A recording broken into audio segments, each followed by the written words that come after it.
जय हिंद दोस्तों, आप सभी का स्वागत है आपके अपने एबीसी कोचिंग यूट्यूब चैनल में। आप लोग कैसे हैं? आशा है कि स्वस्थ और मस्त होंगे। इस वीडियो में क्लास 9th सब्जेक्ट हिंदी के मॉडल सीट का कंप्लीट आंसर देखने वाले हैं, जो कि आप सभी को बोर्ड परीक्षा से पहले इन सभी क्वेश्चन आंसर को अच्छे से रट लेना है, क्योंकि एग्जाम में इसी से जो है क्वेश्चन आप लोगों को दिए जाएंगे।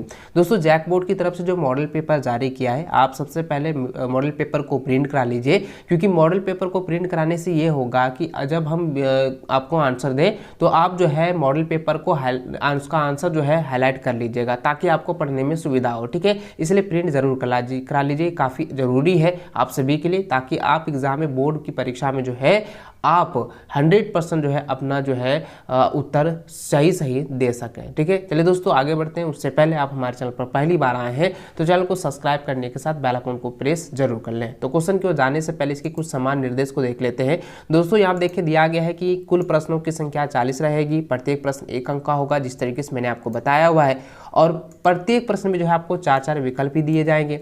जो विकल्प सही होगा उसको मार्कशीट पर गोले को काला करके आपको उत्तर देना है। ठीक है, और ध्यान रहे कि गोले को काला करने में कोई भी मिस्टेक ना हो, इसलिए आप मार्कशीट की जो प्रैक्टिस अभी से जो है शुरू कर दीजिए। ठीक है, चलिए दोस्तों आगे बढ़ते हैं। आप पहला प्रश्न इसका देख सकते हैं, दिया गया है कि निम्नलिखित गद्यांश को पढ़कर उससे दिए गए प्रश्नों का सही विकल्प चुने। तो दोस्तों आप ध्यान देंगे, यह जो गद्यांश है ना, ये काफ़ी बार एग्जाम में पूछा गया है, बहुत इंपॉर्टेंट है। और ये आप लोगों को पता होगा, अगर आप मेरे पुराने सब्सक्राइबर हैं, पुराने स्टूडेंट हैं, तो आपको पता होगा कि क्लास 9 का जब मैंने क्लास शुरू किया था, आपको इंपॉर्टेंट क्वेश्चन दिया, तो पहले ही क्लास में ये वाला जो है जो गद्यांश है वो आप लोगों को मैंने बताया था। ठीक है, तो इस गद्यांश को आप लोग अच्छे से पढ़ लीजिएगा, क्योंकि इस गद्यांश को मैंने अच्छे से पढ़ चुका है। ठीक है, चलिए दोस्तों इससे रिलेटेड जो प्रश्न दिए गए उसको मैं देखता हूँ। तो देखिए दोस्तों, यहाँ पे पहला प्रश्न दिया गया है कि बड़े बड़े कारखाने में क्या उगलते हैं? तो धुआं उगलते हैं। क्या उगलते हैं? धुआं उगलते हैं। ठीक है, ऑप्शन नंबर सी इसका सही आंसर होगा।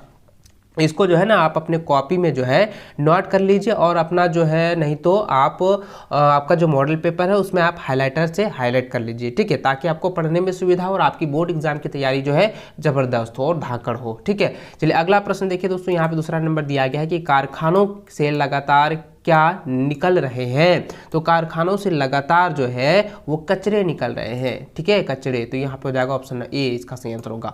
अगला सवाल है कि कारखानों से निकलने वाले खराब पदार्थ में कैसे रसायन होते हैं? तो जहरीले रसायन होते हैं। ऑप्शन डी इसका राइट आंसर होगा। अगला सवाल है चौथा नंबर कि हमारे पूर्वज वायुमंडल की शुद्धता के लिए क्या करते थे? तो वह जो है हवन करते थे। क्या करते थे? हवन करते थे। ऑप्शन सी इसका सही आंसर होगा। अगला सवाल पांचवा नंबर दिया गया है कि आधुनिक मानव ने किसी मात्रा से अधिक बढ़ा दी है, यानी किसकी जो मात्रा है वो अधिक बढ़ा दी है? तो प्रदूषण की जो मात्रा है ना, वो अधिक से भी अधिक बढ़ा दी है, जो कि आप देख पा रहे हैं अभी जो है वर्तमान में जो है स्थिति कैसी है वायुमंडल की, बहुत ही दयनीय है, बहुत ही खराब स्थिति है। इसलिए क्योंकि मानवों के द्वारा जो है कृत्रिम रूप से जो है प्रकृति का जो प्रदूषण है वो काफ़ी बढ़ा चुका है। ठीक है, चलिए आगे बढ़ते हैं। छठा नंबर क्वेश्चन देखिए दोस्तों, यहाँ पे दिए छठा नंबर क्वेश्चन का यहाँ पे पहला यहाँ पे दिया गया है, प्रश्न संख्या जो है आपका 2 है। ठीक है, ये खंड 2 है, जो कि आपका काव्यांश है, जिसको आप देख सकते हैं कि यहाँ पे दिया गया कि क्षण भर रुककर विश्राम करो, क्यों नदी निरंतर बहती हो, जब जब मैंने देखा पाया तुम दौड़ धूप में बहती हो, लहरों पर लहर उड़ती हो, तट बांधों से टकराती हो, संघर्ष स्रोत है जीवन का, तुम हंस हंस बतलाती हो। अगला जो है पंक्ति दी गई है कि भुद राकर चट्टानों को लड़ कर तोड़ दिया तूने, पर्वत समरस मैदान बने, रुख अपना मोड़ दिया तुमने, ताकत को ताकत से काटा, कमजोरों को पुचकार दिया, ऊंचे शिखरों पर वार किया, फसलों को चूमा प्यार दिया।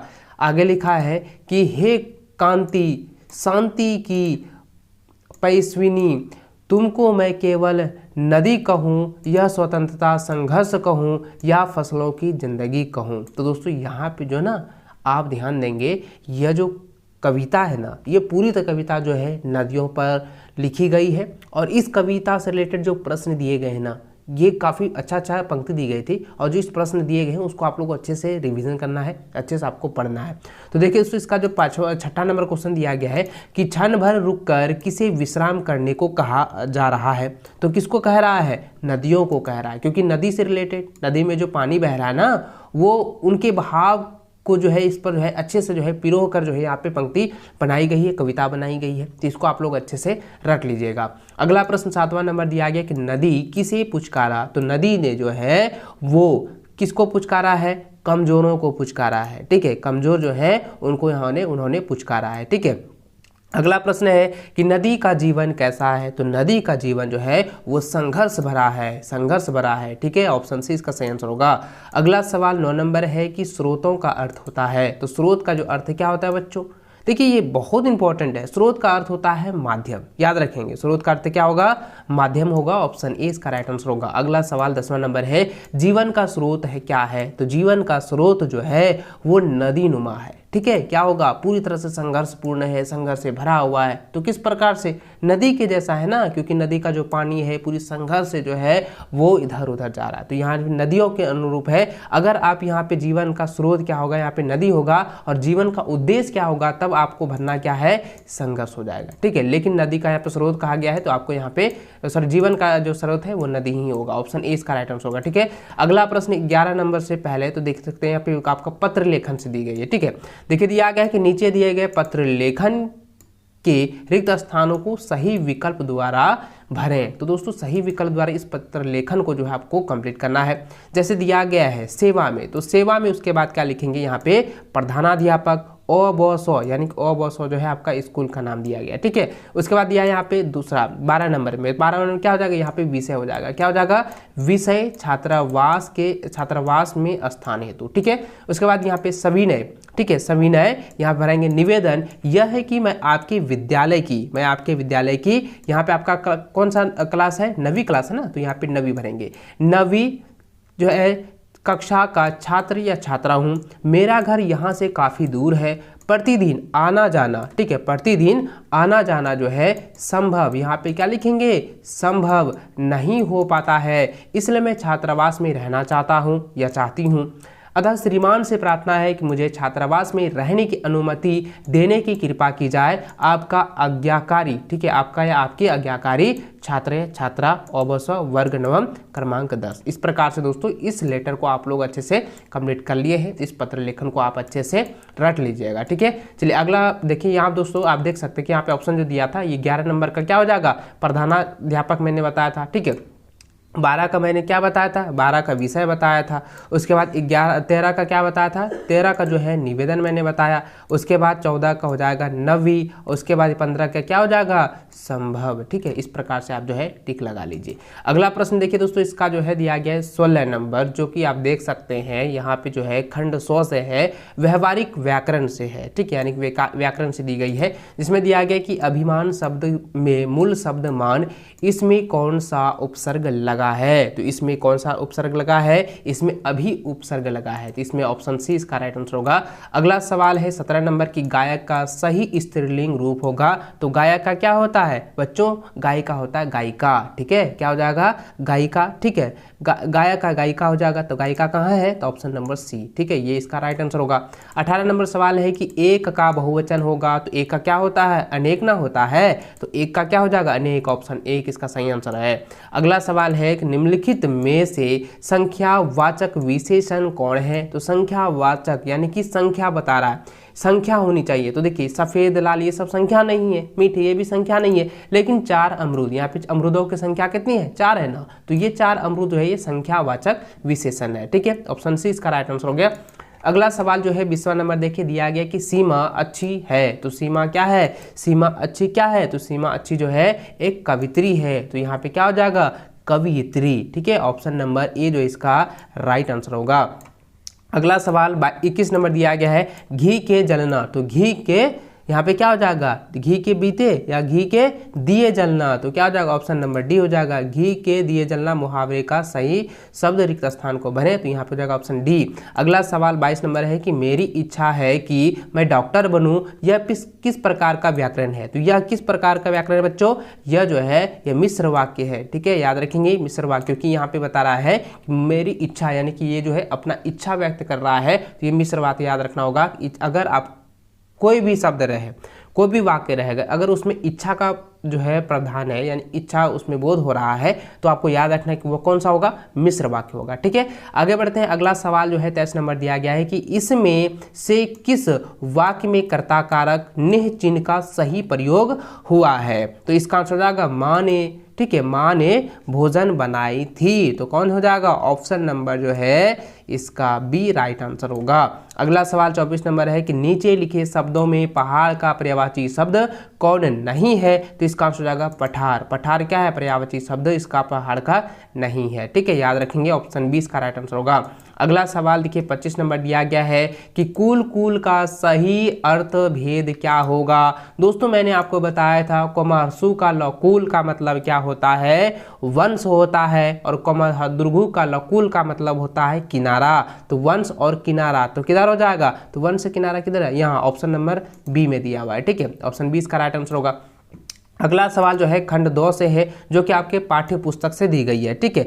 देखिए यहाँ पे 26 नंबर सवाल दिया गया कि झूरी अपने बैलों को कहाँ पर बांधते थे, तो कहाँ पर बांधते थे, वो चरनी में बांधते थे, ठीक है, चरनी, जिसको हम लोग गुहाल नहीं कहते हैं, तो वही हो गया, चरनी को चरनी में बांधते थे, ठीक है, तो ऑप्शन नंबर इसका राइट आंसर होगा। अगला सवाल जो है यहाँ पे 27 नंबर दिया गया है कि पाठ सावले सपने की याद में वर्ड वाचक किसे कहा गया है, तो इसको किसे कहा गया है बच्चों, सालिम अली को कहा गया है, तो सालिम अली का ऑप्शन नंबर ए इसका सही आंसर होगा। अगला सवाल है, ठीक है, अगला सवाल देखें दिया गया है 28 नंबर की कवि रसखान किन की भक्ति में लीन है, तो ये कृष्ण के भक्ति में लीन है, तो ऑप्शन 20 का राइट आंसर होगा। अगला सवाल है कि महादेवी वर्मा को उनके बाबा, ठीक है, उनके बाबा यानी कि दादा क्या बनाना चाहते थे, तो वो जो है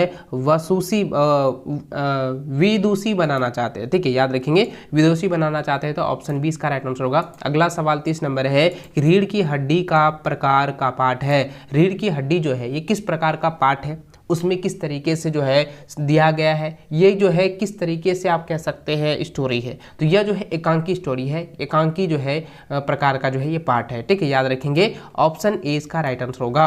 अगला सवाल 31 नंबर दिया गया है कि इस जल प्रलय में पाठ में लेखक का जन्म किस प्रकार के इलाकों में हुआ था, तो दोस्तों इसका आंसर होगा पत्री क्षेत्र में, ठीक है, यानी कि परती क्षेत्र बोल सकते हैं ना, जिसको हम बंजर क्षेत्र भी कहते हैं, तो ये हो जाएगा परती क्षेत्र में जो है लेखक का जो है जन्म हुआ था, ठीक, ऑप्शन डी इसका राइट आंसर होगा। अगला सवाल 32 नंबर दिया है कि प्रेमचंद्र के फटे जूते किस पात्र की विवेचना की गई है, तो इसका आंसर हो जाएगा दोस्तों यहाँ पे जो है ना प्रेमचंद्र के फटे जूते जो है स्पेशली जो है प्रेमचंद्र के ऊपर जो है लिखी गई है, तो इसका आंसर क्या हो जाएगा, ऑप्शन नंबर सी हो जाएगा प्रेमचंद्र की, ठीक है, याद रखें। अगला सवाल दिया गया है कि नाना साहब की पुत्री इसमें से कौन है, तो ये क्या हो जाएगा, मैना है, ठीक है, तो ऑप्शन नंबर डी इसका राइट आंसर होगा। अगला सवाल दिया गया है कि किसके काम पर जाने से मानसिक बौद्धिक शारीरिक विकास रुक जाता है, तो दोस्तों इसका आंसर क्या हो जाएगा, यह हो जाएगा बच्चों का, ठीक है, बच्चों को अगर काम पर भेज दिया जाए तो बच्चों का जो मानसिक वैदिक है वो शारीरिक विकास जो है रुक जाता है, ठीक है, तो ऑप्शन नंबर 20 का राइट आंसर होगा। अगला सवाल है कि मेरे संग की औरतें पाठ में किसका हृदय परिवर्तन होता है, तो इसका आंसर हो जाएगा क्या हो जाएगा बच्चों, तो इसका आंसर हो जाएगा चोर का जो है हृदय परिवर्तन होता है, ऑप्शन बी इसका राइट आंसर होगा। अगला सवाल है पाठ किस तरह का असीरकार, ठीक है, असीरकार में हिंदी में आया, यह किस प्रकार का पाठ है, तो यह जो है ललित निबंध, ठीक है, ललित निबंध जो है पाठ है, तो ऑप्शन ए इसका राइट आंसर होगा। अगला सवाल है कि माँ ने किस दिशा को मृत्यु की दिशा कहा है, तो ये दक्षिण दिशा को जो है मृत्यु का दिशा कहा गया, तो ऑप्शन डी जो है इसका राइट आंसर होगा। अगला सवाल जो है 38 नंबर देखें दिया गया है कि मेघ आए बन ठन के, ठीक है, मेघ आए बन ठन के, तो सहज सहज के, तो यहाँ पे हो जाएगा सहज सहज के, तो ऑप्शन नंबर सी इसका सही आंसर होगा। अगला सवाल 39 नंबर दिया गया है कि चंद्र गहना से लौटती बेर कविता में चंद गहना क्या है? तो चंद गहना जो है वो स्थान को दर्शा रहा है, इसलिए ऑप्शन सी इसका राइट आंसर होगा स्थान।